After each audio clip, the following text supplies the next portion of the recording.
O nome da nossa próxima sinopse é Super Action. Ou superação. É que fica engraçado, né? Se eu falar em português superação, fica parecendo uma palavra só. Então, vamos lá.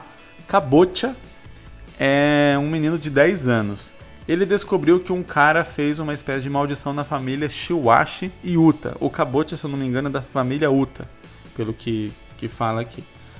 Esse cara se chama Doki. Ele fala que pronuncia Doki. Se for em japonês, como os outros nomes parecem ser, é Doki mesmo. Não existe esse O em japonês. Kabocha parte em uma viagem com o seu irmão Koduko Shiwashi. Ok, mas o Kabocha é da família Uta, não é da família Shiwashi. Não entendi exatamente como funciona. Para descobrir por que esse cara condenou sua família. Eles descobrem essa maldição por uma carta bem velha de 600 anos atrás. Em uma missão, Kabocha conhece um cara que se chama Raito. Raito é tão forte que seu corpo não aguenta tanto poder, porém ele não sabe lutar e é burro e lerdo. Ok. Eles vão atrás de seus objetivos. Kabocha descobrir quem amaldiçoou eles e se tornar forte. Já expliquei sobre isso aqui no canal, mas de repente vale a pena voltar. Koduko superar o seu irmão. Tá? Raito viajar o mundo e fazer amigos. Eles vão atrás de seus objetivos. O Kabocha tá atrás do cara que amaldiçoou a família dele. Por quê? O que é essa maldição? Ele descobre que alguém amaldiçoou a família dele por conta de uma carta. Se chega uma carta hoje na sua casa falando hahaha, eu amaldiçoei a sua família, o que você faria? Eu acho que 90% das pessoas iria ficar curiosa, iria buscar saber um pouco mais sobre aquilo, mas iria ignorar. Agora, se essas pessoas, se essa família, se o Kabocha, se ele está realmente sofrendo alguma coisa que ele não sabe explicar, e aí de repente ele descobre essa carta e fala, pô, tudo isso que está acontecendo aqui é por causa dessa maldição, tipo, sei lá, tá tendo assombração, etc, alguma coisa assim. Todo mundo da família morre aos 12 anos. Se bem que aí não ia ter como a família né, continuar se reproduzindo, etc. Morre aos 18 anos, pronto. Ou aos 20 anos. Família sempre morre aos 20 anos. Sempre morre aos 20 anos. Aí descobre. Pô, foi uma maldição. E aí, por isso que sempre a gente morre com os 20 anos. Deu 20 anos, a pessoa morre na nossa família. Por causa disso. Aí você tem um objetivo muito forte de buscar essa maldição, buscar quem fez, buscar uma forma de reverter essa maldição. Pra você não morrer aos 20 anos, sabe?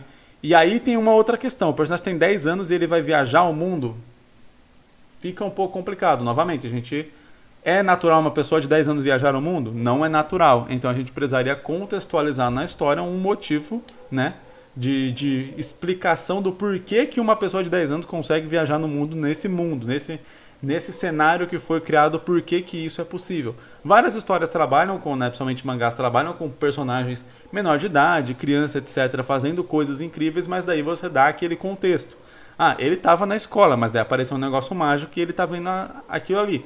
Mas daí é o negócio que eu sempre falo aqui. Vai trabalhar com uma criança, você tem que pensar, se preocupar com os pais dessa criança, com a própria organização social, né? Um adulto não vai ver uma criança ali andando sem os pais e tal, e vai achar aquilo normal. A polícia vai ir, vai parar aquela criança, vai perguntar onde é que estão os pais dela, vai querer levar ela até os pais. Tem toda uma convenção social de que alguém de 10 anos não vai poder, por exemplo, pegar um trem sozinho, sabe? Ou uma passagem de avião, ou um barco, etc. Sabe? Essa criança ela tem que estar amparada por um adulto. Dá pra fazer uma história onde uma criança de 10 anos vai viajar ao mundo? Dá, mas daí você cria toda essa necessidade de explicar o contexto para a história parecer factível. Mesmo que a gente crie histórias fantásticas, histórias podem ser fantásticas em alguns determinados aspectos. Mas em outros determinados aspectos elas têm que ser realistas, porque é exatamente aqueles aspectos que vão fazer a gente conseguir se conectar e entender que aquela história ali está acontecendo. Então, certas coisas têm que fazer sentido mesmo para o nosso mundo. Aqui, algumas leis da física podem ser quebradas? Podem ser quebradas. Algumas leis científicas ou mesmo da sociedade podem ser quebradas? Podem, desde que dado o devido contexto para que elas sejam quebradas e a gente aceite naturalmente que elas sejam quebradas. E o outro é sobre o objetivo do Raito, né? Viajar o mundo e fazer amigos. Novamente, né? Só para deixar aqui, só para pontuar essa parte. Mesma coisa do ficar forte, do se tornar mais forte. objetivo amplo, objetivo vago, o personagem fica parecendo muito coadjuvante. Todo mundo é protagonista na própria vida, então quando fala eles vão atrás de seus objetivos, os objetivos deles são objetivos vagos demais para eles realmente irem atrás. O Koduko, como o objetivo dele é superar o irmão dele, o que exatamente é superar o irmão dele? É vencer ele numa queda de braço, por exemplo? Aí ele superou o irmão dele?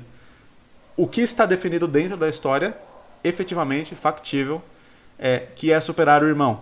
O que é factível em fazer amigos e viajar o mundo, sabe? Beleza, se ele conheceu 2, 3 pessoas e viajou, fica um negócio muito amplo, muito...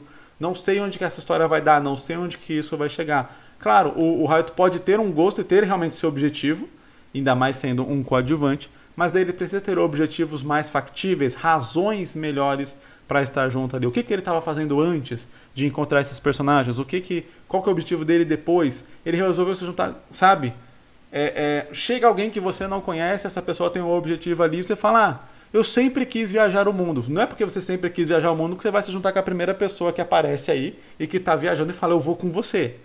Tem toda uma relação, toda uma construção de relação, de confiança, etc. São as partes que eu digo que precisam fazer sentido ali com o nosso mundo. Uma pessoa normal não faria isso. Aí, para que você fale, uma pessoa normal não faria isso numa situação normal. Porém, na situação ela faria. Então é o quê? Apresentar a situação para ela fazer. E aí o leitor poder falar, faz sentido. A ideia é, toda vez que você pensar numa coisa na sua história, você se pergunta, faz sentido isso daqui? Uma pessoa faria isso? Se pergunta, eu faria isso daqui? Aí você fala, eu faria. Eu acho que se aparecesse alguém que eu nunca vi na vida, mas tivesse um objetivo um pouco parecido com o meu, tipo, eu nunca vi alguém na vida, mas essa pessoa também quer ir pro Japão. Eu vou pro Japão com ela. Aí você fala, mas você tem dinheiro para ir pro Japão? Você tem visto? Você tem passaporte? Você tem todas as burocracias? Aí você pensa, beleza, no meu mundo precisa de tudo isso para viajar o mundo? Não precisa? Então são várias perguntas que a gente vai fazendo e vai construindo a história em cima dessas perguntas para que ela faça sentido. Então, como eu disse, eu vou deixar aqui pontuado, reforçado de novo. Nem tudo na história precisa ser realista com base no nosso mundo. Várias coisas podem ser fantasiosas. Porém, a história precisa sim fazer sentido e ter uma lógica. Uma lógica nem que seja uma lógica interna. Porém, as coisas que não são realistas, que não batem com a nossa realidade, precisam ser devidamente explicadas para que o leitor entenda. Ok, essa coisa não bate com a nossa realidade, não bate com o mundo normal, mas por causa disso, porque aquele mundo as coisas funcionam desse jeito. E aí, se as coisas funcionam desse jeito naquele mundo, você não pode também, em determinado momento, mudar aquilo completamente. Então, no Pokémon, é natural que uma criança saia por aí capturando Pokémons e fazendo lutas de Pokémon e tal. E beleza, nenhum pai vai se importar com seu filho fazer isso. É o natural no mundo, é a convenção natural no mundo de Pokémon. E aí, beleza, funciona isso porque aquele mundo trabalha dessa forma. Se você fizer isso, em algum determinado momento, surgir ali uma discussão muito diferente, você vai começar a se questionar demais sobre o restante, e aí talvez perca um pouco exatamente desse modelo da história, de como aquilo ali funciona. No Naruto é natural você ter uma criança que vai se tornar um ninja, vai se lidar com armas que são fatais, etc. Ele vai sair lutando por aí. Isso é normal. Existem alguns que não fazem isso, algumas pessoas, isso cria aquele senso de realidade, de que mesmo que no nosso mundo exista serviço militar, nem todo mundo, 100% dos homens vão ser militares. Apesar daquilo existir, de ser algo existente no nosso mundo, nem todo mundo é. E aí você pode criar essas questões também, e é o ponto de realidade, aquele ponto que a gente se conecta. Beleza, nem todo mundo no Naruto é ninja, nem todo mundo no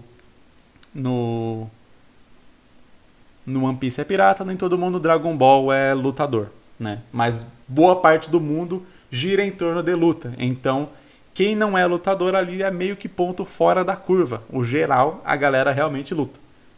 As artes marciais são uma parada realmente grandiosa ali no contexto daquele mundo. É que nem no Cavaleiro Zodíaco, nem todo mundo é cavaleiro, mas os cavaleiros são a parada presente ali que é realmente grandiosa. E não se foca muito nas outras pessoas, mas sabe-se que tem. Tem empresas, tem pessoas normais, tem pessoas trabalhando em escolas, em orfanatos, o Sei é de um orfanato, etc. E dá aquele tom de realidade, mas existem os cavaleiros e mostra-se qual que é a naturalidade dos cavaleiros dentro daquele mundo, dentro daquele contexto fictício do Cavaleiro Zodíaco, pra gente poder se conectar e beleza, comprar que dá pra ter um cara de armadura andando na rua com carro, etc. e tudo mais, e beleza, isso é aceito dentro de um mundo que parece muito com o nosso. Eu espero que eu tenha ficado claro. Eu sei que eu me enrolei um pouco, mas eu espero que eu tenha deixado bem claro isso sobre como é importante a gente fazer várias coisas funcionarem dentro da realidade do leitor. O leitor está vendo aquilo, as coisas precisam funcionar, precisam fazer sentido, mesmo que sejam coisas fantásticas, sejam coisas fantasiosas e que não batam diretamente com a realidade.